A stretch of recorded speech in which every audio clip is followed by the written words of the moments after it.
Bulletproof Radio, a state of high performance. You're listening to Bulletproof Radio with Dave Asprey. Today's cool fact of the day is that the act of breathing is something that most of us take for granted, but the truth is that breathing is a unique biological function because it's the only one you have, unless you're really well trained, that's both voluntary and involuntary. That means that you don't have to think about breathing. It'll always happen automatically, but you can take a deep breath, you can hold it, you can speed it up, you can slow it down. So that's one of the things that, as someone who might want to control your own performance or just hack your own biology so you have more control and you can do more of the things you want to do, breathing is probably the easiest thing to do. It turns out you can control your temperature, you can control your heartbeat, you can control the electrical conductivity of your skin, all sorts of things if you learn. But breathing, we all know, but we probably don't know all the different things you can do with it. So you'll find things like this cool fact and a bunch of other ones, including some specific breaths you can do for your mitochondria, in my brand new book called Headstrong. Check out this subtitle. The Bulletproof Plan to Activate Untapped Brain Energy to Work Smarter and Think Faster in Just 2 Weeks. Who names a book like that? I'll tell you who does. Big publishers name books like that. I just want to call it Headstrong, like make your brain good. But anyhow, it's all good. And if you go to orderheadstrong.com, I'll send you the first chapter for free when you pre-order the book, which is my way of saying thanks to you. I'll also send you a bunch of other cool stuff. And before we get into today's interview with a guy who's truly world-class and amazing on multiple fronts, there's something else that's world-class and amazing on multiple fronts, but not as much as my buddy Jay. And that is these brand new Bulletproof Collagen Bites. These are cookies. Vanilla shortbread, fudge brownie, lemon cookie. And when you eat these, they're made with grass-fed, low-temperature processed collagen protein, not some crap milk protein isolate stuff that causes inflammation. And they turn off hunger in a way that's actually impossible to put words to. You eat one of these cookies and you just don't care about food. It's not that, I'm a little satisfied, I could hold off my cravings. Like, my cravings went away. And that's because they're full of brain octane, which is the kind of oil that we make that's different than MCT oil, that doesn't cause the disaster pants problem and gives you way more ketone energy in your brain.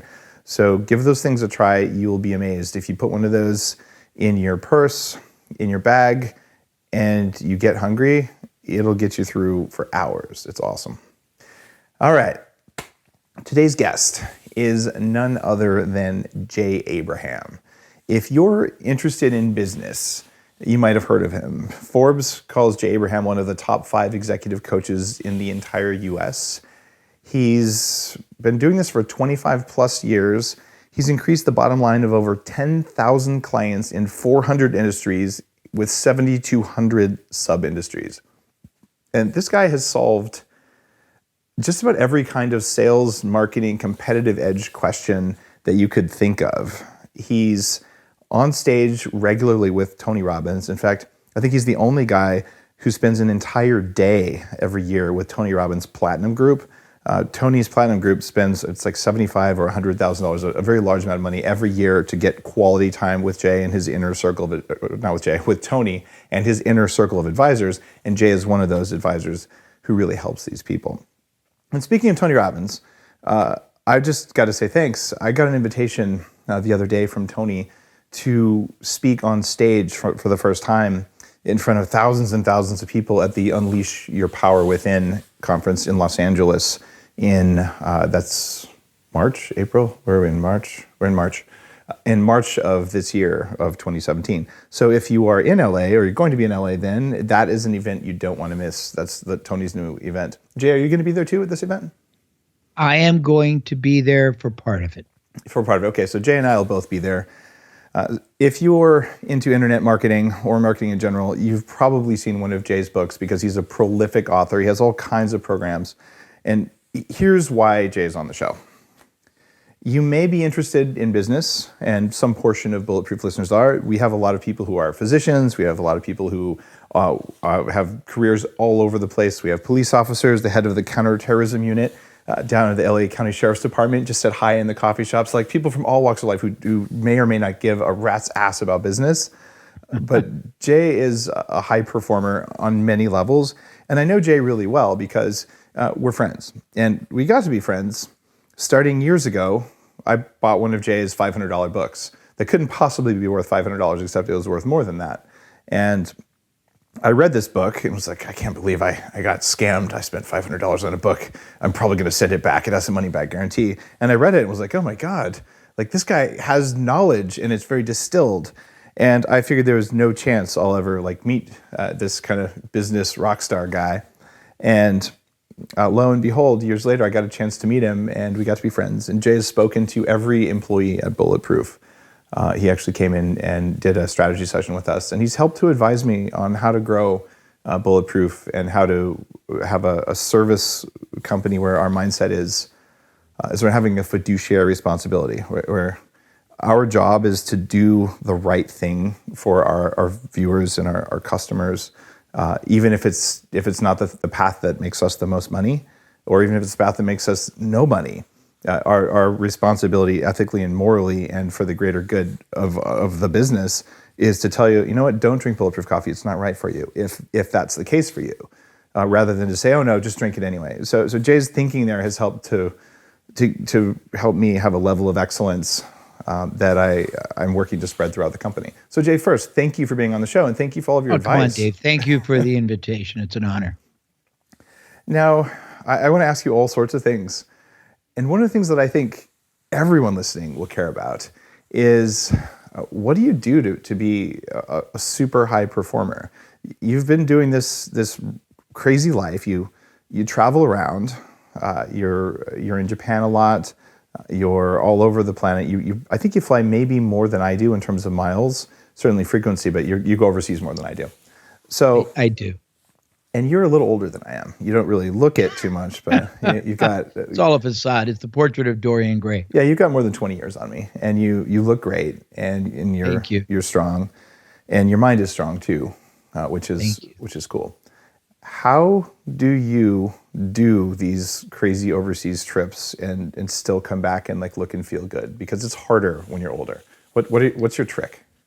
Well, the trick is not a trick. It's an attitude. I am hopelessly and infinitely interested in truthfully all humanity. So it's always fascinating to me to interact with people on a worldwide basis. Last year, I think we did Italy twice, we did London twice, we did Paris, we did Ireland, we did Vietnam, we did Bangkok, we did Tokyo.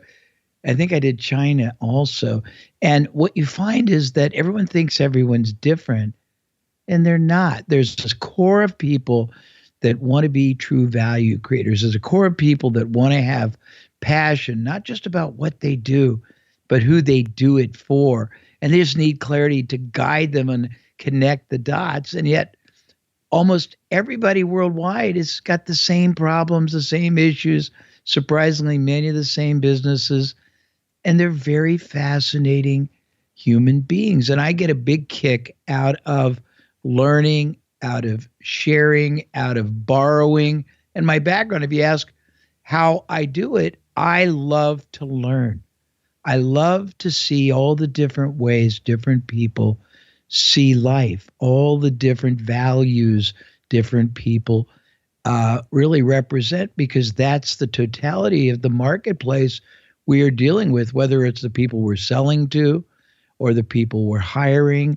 And I love humanity. And I get tired from the trips because I do very intensive and expensive, very, very non-structured activities that are predicated on the real understanding of the situation. They are very mentally exhausted, but they're very intellectually, like your cerebral fitness grows because you learn, and it's just very wonderful. I don't know if that's a good answer. I think I heard like three things in there. You have a sense of curiosity and just knowing you as your friend, you're curious about everything, you relentless curiosity. It sounds like variety is something that keeps your brain going, and there's good studies about that, right? And I'm distilling this from there, but maybe the fact that you see what you do as an act of service, like you're helping the people you go to. I'm going to take you on the road with me anytime I do an interview, and you'll say what he means to say is. Well, I mean, it's a good answer, but I'm looking for the pattern. For people listening. Right? See, I think it's probably worthy to share what accounts for my uniqueness, because it's something that anybody can avail themselves of if they're willing, and it's quite liberating and intoxicating, animating, and it's a wonderful elevator to your performance capability. I spent a life traveling from one industry to another, to another, to another. And when you get a chance to travel outside of a singular industry, you see that each industry has a precept, and it's like the follow the herd. They all have a certain way of thinking. They all have a certain way of doing. They have a certain way of selling. They have certain attitudes and distribution models, and plus or minus 20%, they're all about the better, a little better, a little worse.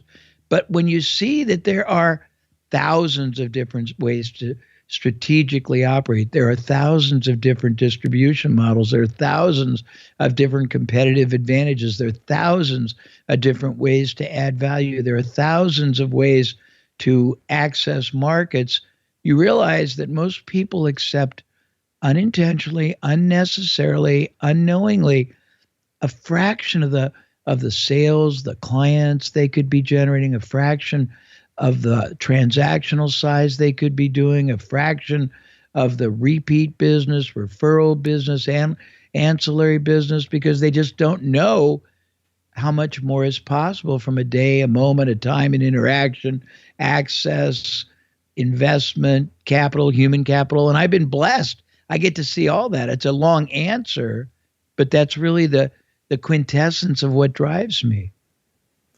Well, so that's how you're driven in general. Now, what I see is that I'll get a call from you and you're like in God knows where, right? And I don't get a lot of calls that aren't scheduled just because my days are crazily booked.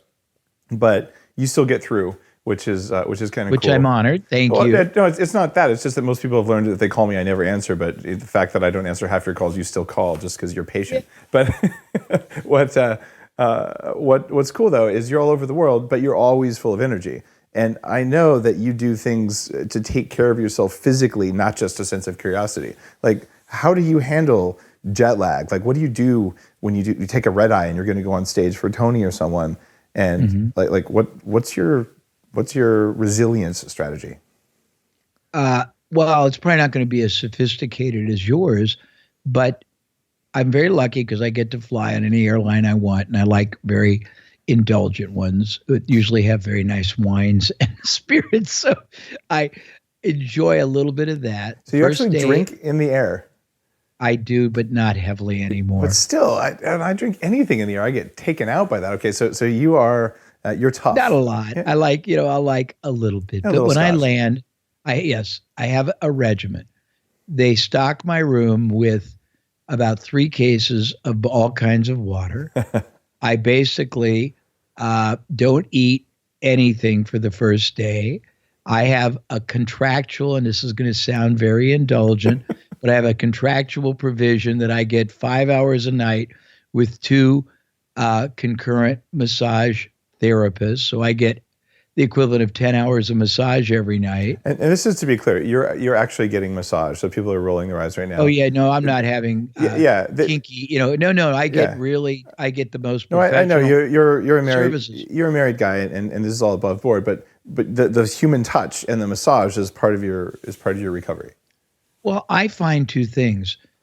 I am paid to be really elevated in my understanding, my connection, my attention, my empathic perception, and I relax on a table and I can think very clearly because there's nowhere else to go. And I believe in my delusionary belief that, getting all the cells opened up and the blood vessels flowing and all the the areas doing what they're supposed to do is very healthy. And I've, everywhere I've ever traveled when I've spoken, I've had every night, sometimes I'm too tired and I only take 3 hours, but it's just part of my contract. But I also get acupuncture. I, I have a lot of regimens that I do, and I don't really eat except if it's thrust upon me, anything fried or sweet. I don't like anything fried, and I like very little sweet unless I'm drinking red wine, and then chocolate's good. But I drink a lot of water. I drink little alcohol when I'm working, and I honestly get lots of body work. It's so here's an interesting question. When I get a massage, I usually go into some altered state after a little while. Like I kind of, I'm not really asleep, but I'm in a really deep theta state where I'm sort of dreamy and groggy and not really present. Are you sleeping during these 5 hours of massage, or like in an altered state? Or are you just kind of laying there, just like getting all the body work done and fully awake the whole time and thinking?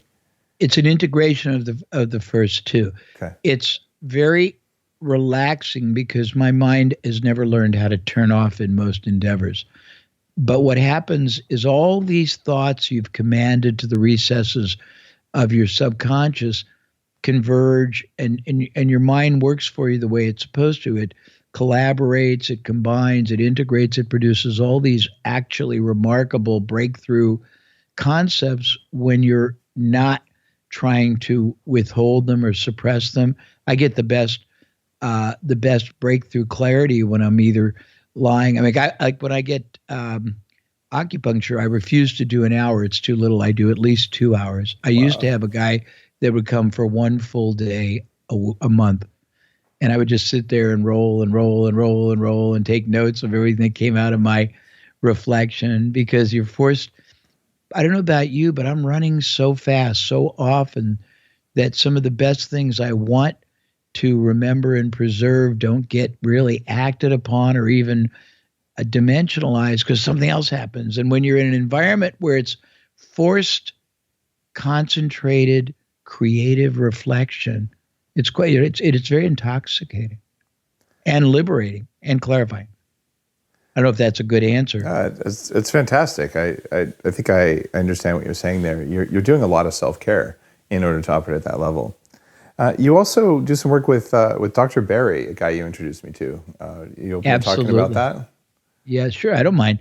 I do lots of things. I mean, now you can get stem cells. I used to get frozen sheep embryo flown in from Switzerland, and I would do 7-8 injections a month. I get IVs all the time for brain and for other things. But Dr. Barry is remarkable. Most people don't understand that there are levels of, I don't use the word power and sound mystical, but levels of energy that transcend anything you could get from a Red Bull or nothing wrong with, if you like Red Bull, but this man's masterful at using energy to propel the capacity in your brain, your cellular structure, your intellect, your perceptivity.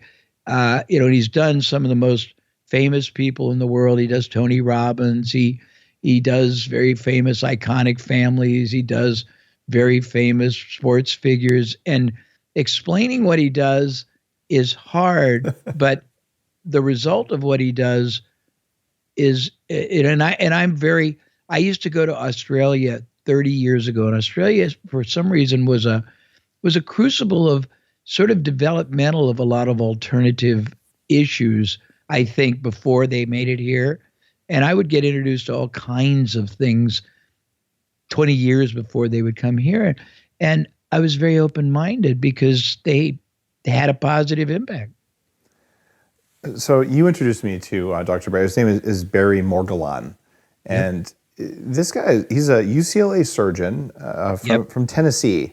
And he's one of 12. No, Cincinnati, I think, or Kentucky. Kentucky. I get Kentucky and Tennessee mixed up in my head. I'm sorry. One or two states. Yeah, Kentucky. Correct. And he's the last thing you'd imagine one of 12 living grand masters of a very ancient Chinese lineage of energy medicine would look like.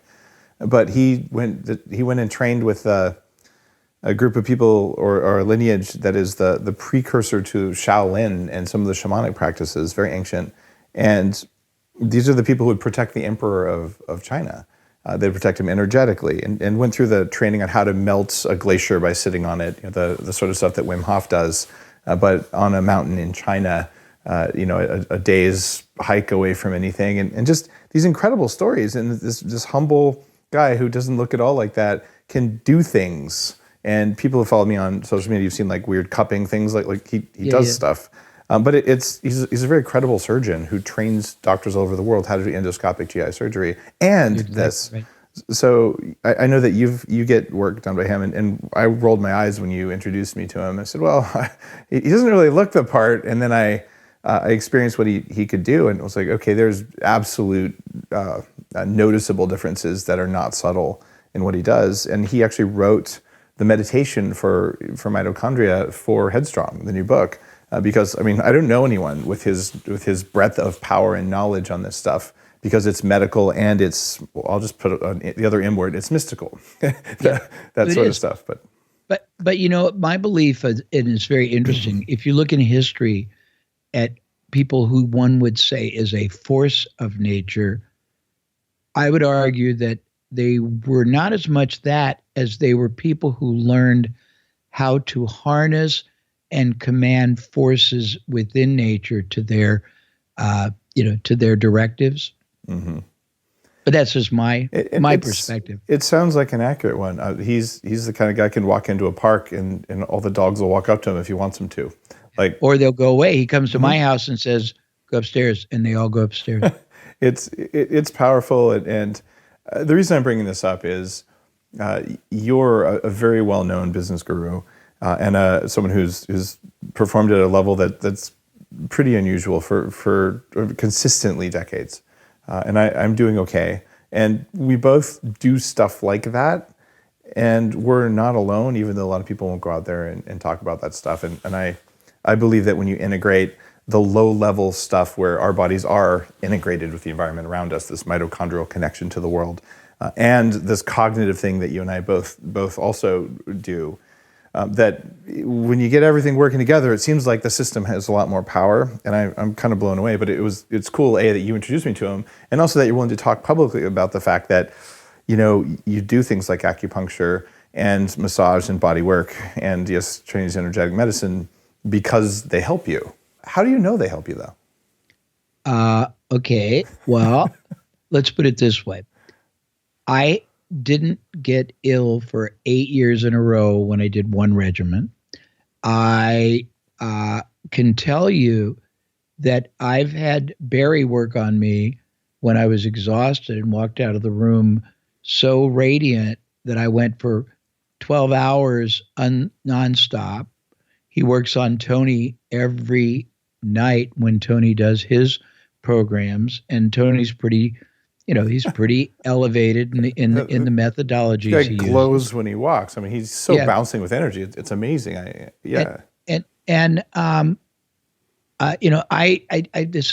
me try to be very precise. And you are too, I think, I'm very aware, I think, of myself. I've been disciplined to try to understand what's going on in a conversation, in an action, interaction. So I'm very aware when my performance, my brain power, I've been very blessed because I have a very broad context of understanding, but I can tell when it's been elevated to a much more stratospheric level.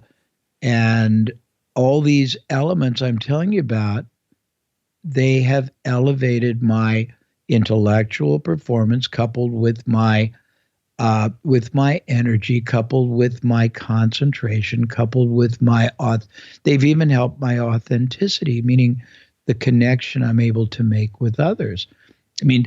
I can't tell other people to do it, but I can tell you that if you take my work, which is all about optimization, highest and best use of, in the business arena, everything you do, everyone you do it with, everything you spend, every opportunity you have, and you translate it to your work, why would you want to live a life suboptimally if you have within your reach the way to make every day, more vibrant, more vital, more mentally alive, more observant, more perceptive, more sensory impactful. It just makes no sense to me. I like that answer, and it comes down to awareness, right? I was paying attention to how I felt and how I performed, and I noticed a difference. Yeah, and that's a sustaining difference, yeah. and a compounding positive difference. And one of the problems that I had was learning to trust my own perceptions, because the last thing we want to do is be fooled by some placebo effect or something like that. I agree. How do you know when you're getting a placebo effect versus something is real? I think the answer is twofold. If you do it once, you may not. But if you do it enough repetitive times, you can tell. I mean, it's empirical. It's not anecdotal. You're either going to feel like crap, you're going to feel moot, or you're going to feel great, don't you think? It's amazing. You ask someone, how do I feel? Well, either you know how you feel or you don't. And if you feel really good and you didn't before, that's a useful data point. But most people don't know. I think you're right. They haven't learned to cultivate the awareness of, like, on a scale of 1 to 100, where am I right now? And it's a powerful thing to just note when there's a big fluctuation and figure out what might that have been. Could it have been the acupuncture? I went in, I felt like crap, I went out, and either I felt really weird or I felt much better. But to say it had no effect would be probably not matching the reality. I would say two things. I get acupuncture 3 times a week for 2 hours when I'm home. Wow.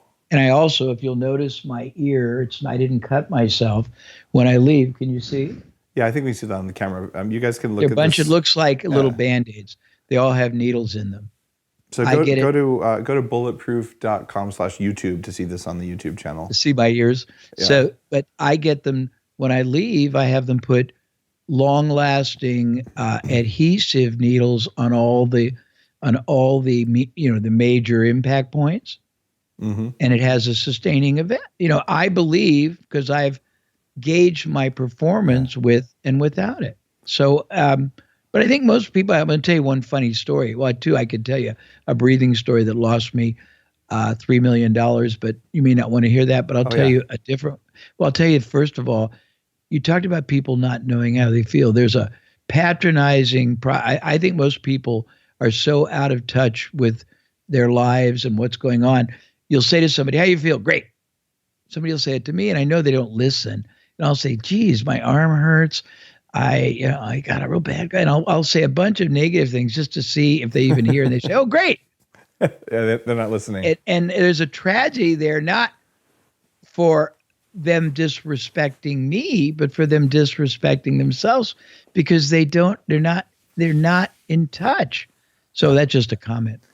I noticed something when I moved to Canada that shocked me when I first came here.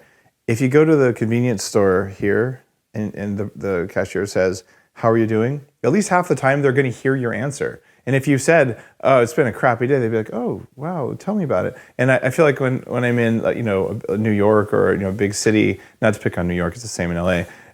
They're probably not going to ask, and if they do, you could basically say there's aliens invading, and they wouldn't hear what you had to say. Like I don't know what it is. Maybe it's because it's dark and cold up here, so people are bored.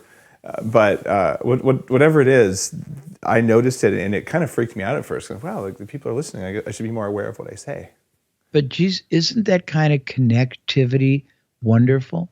Oh, it's great. You feel so much closer and meaningful, and it can transform. I mean, I may have told you this. We have a regiment that, and this is one more thing, it's delightful. When I go to Asia, not as much Latin America, but a lot of people in Asia have very dour, non-evocative emotion. And we have, excuse me, I'm on a runway, so you'll hear planes all the time. We have a protocol. We, as if I take anybody with me. If not, it's I. So first day I hydrate. The next day I go to the bar or the lobby and I sit for 4 hours and smile at people till they smile back. Then I ride the elevator for 2 hours and do the same in the elevator. Then I get off on every floor. 2 hours? Yeah, really? It's glorious fun. And then I get off on every floor and I engage very briefly all the housekeepers and the service people because they get acknowledged. Most of us don't acknowledge one another. Very sad. But it's great fun. And that inspires me. I get great joy out of it. It's like a recycling of energy. So when you fly to Japan or to China or something, you'll go do this. I did not know that, Jay. Where I go in Asia, I do it. In China, Japan, Vietnam, Malaysia, Singapore. Yeah. Great fun. And it brings, when you see somebody smile and you see their body, I mean, it's the same thing. Their body language changes. Their eyes start going from tepid to sparkly. There's a transformative little aura about them because they felt a little bit better about themselves. If you engage them a little bit, and it's very fun to try to engage somebody that doesn't speak English and still be interested and empathic. It's a wonderful exercise. It's very tragic. More people don't allow themselves to do it because you are the beneficiary more than the people that you give to. Wow, I did not know that about you. I do it every time I go anywhere. It's true that you're very giving that way. Like I remember the first time we met, I think you came to the coffee shop opening, or we had lunch somewhere. You and your wife and I, and I spilled my Bulletproof coffee because my mug malfunctioned, and you were just laughing. I was like, oh man, like I can't believe I did that. But yeah, you're just very fun and open that way, and some business gurus aren't that way. Like they're some? A little bit wooden. Some. It's probably most, to be perfectly honest. I mean, I know a bunch of really good people in the field, and I wouldn't want to disparage them inadvertently. Oh, there's wonderful people. But I think that we lose track in our lives of humility and humanity. And if you can really keep yourself focused on our relevancy and irrelevancy, it's very wonderful because, everybody has value and worth, and everyone has a perspective, and whether you like them or not. One of the things I learned earlier in my life was to very carefully try to examine, evaluate, understand, explore, respect, and appreciate how other people see life, because that's their reality. Can't change their reality till you embrace them on their value system. That's a really good point, Jay. Now, where did you learn all this stuff? Like who taught you to be this way? I have been blessed all my life since I got married when I was 18 the first time, and most of my earlier career, I have no education, was predicated with crazy entrepreneurs who wouldn't pay me anything, but they would give me a chance to do anything I wanted for a percentage of whatever I created. And I went through a broad array of just very diverse and disparate industries, activities. And as I got a little older, I was very fascinating to people because I was curious. And, I would sit in people's offices for hours just watching them do business as a fly on the wall. And I got very lucky. I was either attracted to entrepreneurs who had as their default driver either the filling of a void that existed in an industry or a niche, or the adding of value and dimension to a product or service that was already there. And so when we would engage in discussion, because I always wanted to know, well, what's driving you? How are you doing it? Why are you doing it? What's different about you? I ask a lot of questions and I listen very carefully to the answers and I think about them. And a lot of times people have never been asked those questions. So the first time somebody expounds, discusses, responds, it's profound because it's coming from the depths of their passion level. And I was very blessed. I was never afraid to ask very penetrating questions that no one else would think relevant, and listen and to the most part retain. And then after doing it for years and years in industries and industries, you get this outrageous composite of aggregate understanding, perspective, awareness, admiration as opposed to contempt for all the different strives and issues or perceived issues people grapple with. Very interesting. I'll say. I remember I went to Dan Pena's 70th birthday party at Guthrie Castle in Scotland.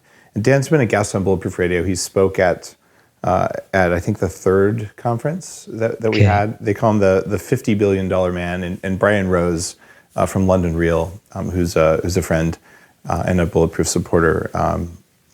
Brian and I went together, rented kilts, and he kind of connected me to this group.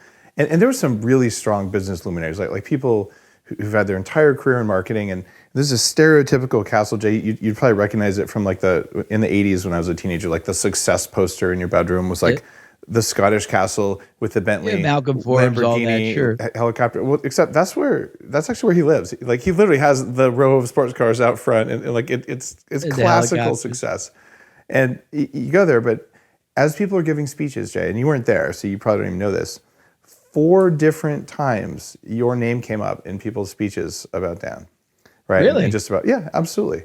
Like people were talking about like your business leaders, people who made a difference. So like you've done this for so long. It was pretty interesting. And 3 of the times it was actually positive. No, I'm just kidding. They're all positive. They're all positive. I've been around doing this a long time in a lot of places, and you look back on a career and you're very fascinated the impact that you can make if your intention's right and if you really try to be more than intellectual entertainment. What's the best piece of advice you ever received? Probably, if you want to be interesting, be interested, that most people don't know how to listen and hear, that you want to put yourself into environments very uncomfortable, well above your comfort, intellectual, experiential, or earning mode, and force yourself to grow. That growth and development of spirit, body, mind, knowledge, humanity is the key to all richness in life. I could go on, but those are a few. Well, who told you these things? I've been so blessed. When I started, we started off, and I had a really hilarious.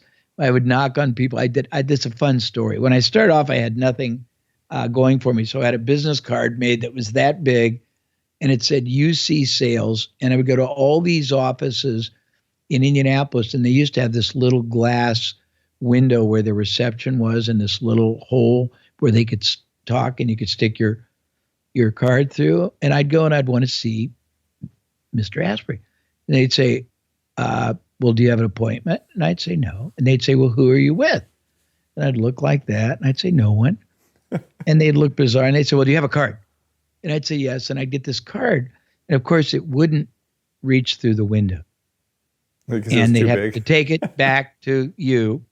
And maybe 1 out of 100 failed to get me an appointment. And my spiel then was Jay Abraham, young up and coming Jewish boy from the Midwest, trying to get ahead in an ever so competitive world while suffering the most acutely inflamed sinus condition of my life. And everyone laughed. And then I would end up, and they would stay for hours telling me about their business, and I asked good questions. And it was very interesting because if we couldn't do business together, I would get educated and go somewhere else in the same industry. And now I could talk authoritatively. I've always been outrageously, curiosity is not the right word, but manipulative isn't either. I've been genuinely obsessed with learning how businesses operate, their psyche, their drivers, their nuances, and my background gave me a lot of that, because I did it's interesting. In the course, besides doing 300 or 400 of the top experts that didn't come to me for help with their methodology, but I had to learn it in order to elevate it or dimensionalize it or monetize it. but I also did the Deming organization that was the father of optimization and process improvement.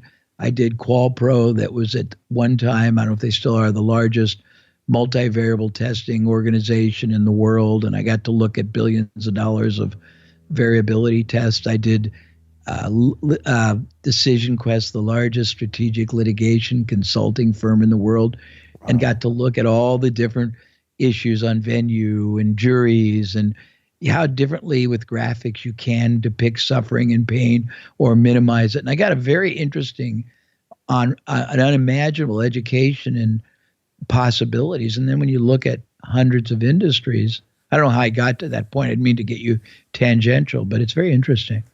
It's fantastic. The breadth of experience is interesting. And having done business consulting with you and having had you look at Bulletproof and what we're doing, it's definitely clear that the cross-industry knowledge is just a set of information that you've incorporated that I've never come across before. It's an attribute. It's a bane in a way because it's a combination of experiential, empirical, sort of intuitive, a little bit like probably psychic, a lot of the ability to integrate in a matrix in your mind, but it's not, I can teach you my basics very easily, but the experiential, empirical nuance part is not so. That's one of the reasons why I have to charge a lot and work with people at a very high level, because I can't duplicate I've trained millions of people in my basic methodology and it will elevate. But if you want to go really deep and maximize and optimize and kick ass, you have to have all these nuances which are experientially based. That's actually really cool. Well, I mean, it is and isn't. I can navigate. I mean, I'm the best person to not want to sit with that end up loving on an airplane. Right, I can see that. You're like, I just wanted to watch Game of Thrones, but instead I have this marketing consultant next to me who's so curious, he keeps asking me to talk about myself. And I ask questions. See, when you have enough, there's a concept called universal intelligence. You know what that is? Mm-hmm. I think the metaphor is the 100th monkey. You know what that is? Mm-hmm. Okay, well, if you've done enough different industries worldwide, enough different personality types, extricated people from enough Gordian knots, there's very little that even if you've never been in an industry that you can't extrapolate. But if you ask questions of somebody deeper, better, more connective, and evident that you already know what's coming next and no one's ever done that, it blows their mind. Yeah, that would, because it's just a different reality, and that's been my experience. What about someone who's listening?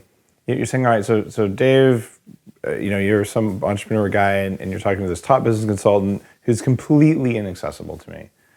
Where does someone just getting going in their career? How do they get access to understand what's going on in the kind of world that you live in? Well, I mean, I started very basic, and we started by trying to teach a fundamental belief system and a methodology. And over the years, I've gotten to the point where I'm older and I'm more legacy oriented. I still like companies that have enough assets in play that I can really leverage. But we want to be the greatest benefactors to entrepreneurship and entrepreneurialdom there are. So we have something very interesting. We have a site, it's abraham.com, but on that site is a sub-site. It's called 50 Shades of Jay, and I think it's got 1,000 it's got 1,000 hours and probably 20,000 pages. And not only does it not sell anything, but it doesn't even ask for an opt-in. And our perspective is if we know a lot of people will never be able to afford us, and maybe won't want to, but we can afford to invest in every entrepreneur that wants to be preeminent, that wants to be a true value creator, that wants to multiply the performance and the quality of their team, that wants to add more connectivity. So we give away, actually buy, I don't want to say give away because I think free is diminished. We give people at my expense programs that are frankly not being arrogant, but they're better than most people sell for thousands of dollars. They don't sell anything. They don't ask for, and anyone can go to abraham.com. I think it's /50 shades, and you can have a field day because there's ideological, philosophical stuff. There's very granular stuff. There's interviews with people like Tony and you. We did one set where I thought everyone should be more childlike.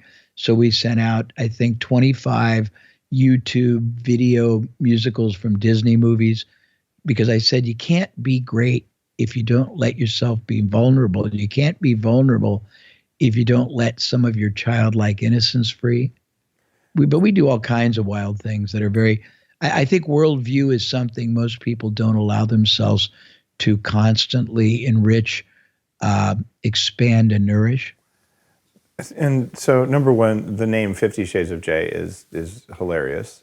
I love that. It is pretty funny, but it's not. There's nothing dirty on it. No, so but it's what a great riff. Like it's completely good. Oh, it's marketing. Hilarious. Every time we put them out erratically, and every one has got a little different shade of gray in it, and it's hilarious. It's very funny. So the other thing that's unique, I know a lot of people who sell information online, and like you said, thousands of dollars to buy my videos, et cetera, and I don't do that. That's not part of my business. I like you believe it's better that people have the knowledge.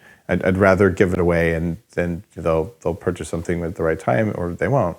But I was pretty blown away when you're like, oh, I found out people were copying my expensive programs, so like I'll sell them a hard drive. Yeah. That is everything I've ever done on it for basically the cost of the hard drive and shipping and some nominal amount. We changed our whole status. We said, I don't want to compete with a bunch of interlopers or superficial, self-anointed people that are dangerous to people's wealth. We see ourselves as massive investors in the quality of entrepreneurs and in the future of just capitalism, and that we see we can help people who probably don't realize how much more is possible for themselves, and we try to do it. And I still love high-paying 6-7 figure clients, and I love deals I can get involved in. But most of the time, most people, we invest in them without any reciprocal it comes back. It sure does. Now, Jay, our final question in interviews sounds like on Jeopardy. Okay, you're going to put all your money up now. Here you go. If someone came to you tomorrow and they said, look, Jay, based on all this stuff you know, all this stuff you've lived, I want to be better at everything I do. What are the 3 most important things that I need to know? What would you tell them? Your most important advice? Passion, purpose, possibility. All right. You got to tell me a little bit more than what does each of those things mean? You got to be passionate about not just what you do, but who you do it for. You got to fall in love. If you don't like what you do, who you do it for, and that's a duality. It can be in who you do it for as your employer or who you do it for as your marketplace, you shouldn't be doing it. Purpose means if you're just trying to make money without, I have a very good dear friend of mine wrote a thesis, he said you're either a multiplier or a diminisher, whether you're an entrepreneur, a business leader, manager, or an employee. You're either making people greater, you're adding value societally, you're improving, performance, humanity, whatever, or you're sucking oxygen out of the environment philosophically and metaphorically. So I think you got to be doing something that you got to be on a crusade or a mission and see your role. We've done this with your people. You got to see that no matter what you do in a business, you don't have to be the leader to have relevancy and have a connectivity that you make a difference in the fulfillment of a meaningful product service. And one of the things I think most people are scared, I don't want to say a bad word, but they're scared to go into another field, which is tragic. Spending a life, that quote about quiet desperation. Mm-hmm. I think you have to have passion. You have to have purpose. And then when you are fortunate, as I've been, to see how much more is possible from everything, time, effort, connectivity, capital, interaction, relationships, resources. You've got to question and believe that you have not come close to capitalizing, optimizing all elements of your business life, your career, and your personal life. And I think if you get those three in alignment, you're pretty fortunate. I'll say it's a challenge to get those in alignment, but I like that advice. Okay. See? Now, can I ask you a question? Oh, sure. Okay. Did I give you the kind of interview you want, or was it all over the place and diffused? I think you answered all the questions, Jay. You're always someone who's willing to share what you think about it and then go where your mind takes you, which is why sometimes I feel like you're downloading stuff when you're talking, it's just coming together right as you're saying it, which is really cool. So it's very authentic. No, I would say you answered all the questions and you were clear. You weren't all over the place. So nice. Okay, well, I hope I added value. One of the most important things your goal in life, I learned this from Fran Tarkenton, who's a friend of mine, who he's the NFL Hall of Fame quarterback who lost 2 times in Super Bowl in front of like 50 million people, which is a lot worse than losing face in front of one person. And he had a business reversal that was quite profound. And he came back with a renewed attitude that said, every time you interact with any person for any reason, for any amount of time, your job, your goal, your moral responsibility, your opportunity, your privilege is to make that person better off because you were in their life. And it's a wonderful, I'm not trying to be raw, I'm not rah positive thinking. I just have learned that there's a lot of integrative forces and factors and elements one has to integrate to really get the maximum out of a life or a business or a career. That's it. It's very well said, and it sounds almost cliche, Jay, where there's a time in my life when I was more of an engineer, where I would have rolled my eyes and be like, really? That's not really how it works. But my life experience is that's actually how it is. And I was just young and arrogant and angry, and I am none of those things anymore. So happy-go-lucky Dave. Awesome. Well, Jay, hi ho. Thanks for being on Bulletproof Radio, and thanks for all of your advice and your friendship as well. And I look forward to seeing you at Tony's event and having a chance to hang out. What an honor. Thank you for allowing me to take up opportunity cost to your audience. I'm privileged. I'm sure that you delivered value. And when it's all done, did you make a difference? And you don't have to be, you're very fortunate. You're influencing, as you say, millions of people, but every human being influences some people. Yeah. Did you make a difference? Did you add value? Did you make lives better off because you were in them? And that's the real question. And that's what keeps me satisfied and happy, is just knowing that I'm making that difference. And again, that sounds cliche and all that, but I got to tell you, if you're listening to this and that sounds cliche to you, it's because whatever you're doing isn't making a difference. Because if it was, you'd know what I was talking about. It was well said, and you are making a difference. And just as an aside, as an acknowledgement, I have had numerous very open discussions with you about a lot of issues, and I can tell anyone watching or listening that your motives are their best interest, your commitment is their elevated performance and richness of life, and that you're fanatic for them, not for yourself. And you're very humble and very down to earth and very gracious and very authentic. And it's important that people know that. Oh, thanks, Jay. Well, on that wonderful note, we should end the show, and I'll let you get on to your next meeting. If you enjoy the show, you're listening, there's a way you can say thanks, because there's several ways. One is just go to iTunes and give us the 5-star review. We're past 1,500 reviews, and every time you do that, you're telling other people that the show is worth their time as well, and that actually I'm not a mass murderer. And good. And while you're at it, you can head on over to Jay's website, abraham.com/50shades, And there's no affiliate tracking codes or any of that. That's just the link for all of his free stuff. No, just 50, the number 5. 50 But Shades. it's got a lot of valuable contribution without any expectation. They would enjoy it. And there's no email harvest. It's just free info that Jay's put together over his life. And it's a site that I've certainly used and something that might be of benefit to you. And hey, it's absolutely free, so you could check that out. That's abraham.com/50 shades. And iTunes, give us a 5-star review. And if you're still feeling in that giving spirit after this powerful interview, you can always go on over to orderheadstrong.com and pre-order your copy of the new book. When you order it before it comes out, it means a lot more to me. It helps me work with my publishers and with the marketing people to get the highest positive impact. So if you're going to order it anyway, please do it now. Thank you.